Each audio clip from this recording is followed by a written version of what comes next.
মুসলমানদের জন্য পবিত্রতম মাস মাহে রমজান। শনিবার চাঁদ দেখা যাওয়ায় বাংলাদেশেও এই মাসটি শুরু হয়েছে আজ।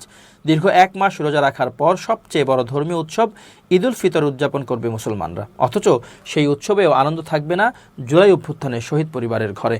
এবারে রোজায় কেমন কাটবে শহীদ পরিবারের ইফতার, তা নিয়ে ফেসবুকে আবেগঘন একটি পোস্ট শেয়ার করেছেন অন্তর্বর্তী সরকারের আইন উপদেষ্টা অধ্যাপক আসিফ নজরুল।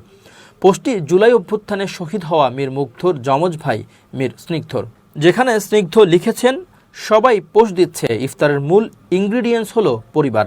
আমার পরিবারটা তো আর কখনো পরিপূর্ণ হবে না। বিগত বছরগুলোতে আম্মুকে দেখতাম মুগ্ধর খুলনা থেকে আসার জন্য অপেক্ষায় প্রতিটি ইফতারের সময় বলতো, কি দিয়ে জানি ইফতার করতেছে খুলনাতে। আর যখন আসতো আম্মুর মুখে একটা হাসি লেগেই থাকতো আর স্পেশাল আইটেম রেডি করতো। মুগ্ধর সামনেই আমরা কত খেপাইতাম আম্মুকে, এই বলে যে তোমার প্রিয় ছেলে আসছে, এখন তো ভালো ভালো রান্না করবাই। আমি জানি আজকে ইফতারের সময় আম্মু কাঁদবে, অবশ্যই কাঁদবে, আর বলবে আমার মুগ্ধটা আর বাড়ি ফিরবে না। হাজারটা সন্তানের মা আজকে কাঁদবে এবং এই কান্না থামানো কারো পক্ষে সম্ভব না।